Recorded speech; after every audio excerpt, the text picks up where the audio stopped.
Sometimes people get a chuckle when I say this, but I always feel best when all of my friends from all of my different parts of my life are in the same room.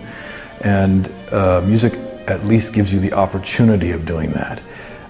That means that if I've got my friends from the new music world and my friends from the classical music world and my friends from the rock world and my friends from the jazz world, and they're all in the same space, there's an enrichment because of that diversity. And music is it's an incredible time in music right now to be involved in what we're doing, because we can have these seemingly disparate elements come together. And a life of that, it's an enriched life that you carry forward with you and hopefully give to others. So yeah, a life in music, it's busy. You know, we're on the road all the time. If we're really passionate about what we're doing, we'll find ourselves being called to go to other ends of the earth to do things. And I love that. I love the connection to different people, of course. But it is that sense of being given the opportunity of enriching other people's lives. That's really what carries us forward, I think, as performers.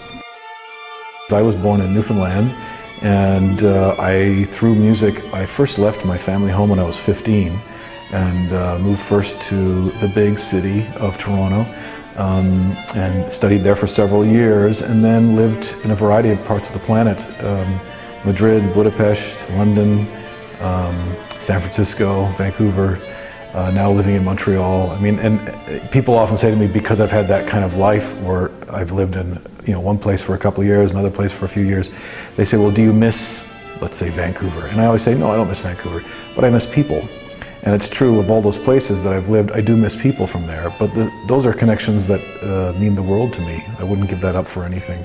So that's something that music has given me, which has been an extraordinary gift. And I just hope to be able to pass that forward, or pay it forward in the future. I've seen all kinds of people at all types of roads in my life. I've seen different types of people achieve incredible results, sometimes against the worst odds, whether it's life or family or whatever, or health going against them. They've taken on their own inner game, as it were, and committed to what they believe is their best offering.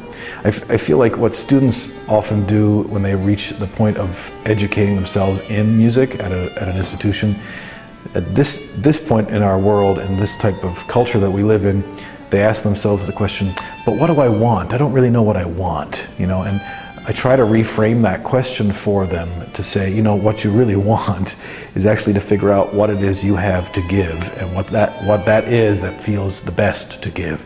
And so in the music world, I don't think it's any different. If you have a gift of music, or you desire to develop the gift of music that you have, regardless of what stage you're at, whether or not you're traveling around the world playing 120 concerts, or you're living in a small town and you're a member of a band somewhere, if that is how you feel like you are giving of yourself to your immediate environment, and that's the best offering you can make, then that's probably something you should be following. So yeah, it can be a tough life. There are ups and downs with it. I wouldn't trade it for anything else, though.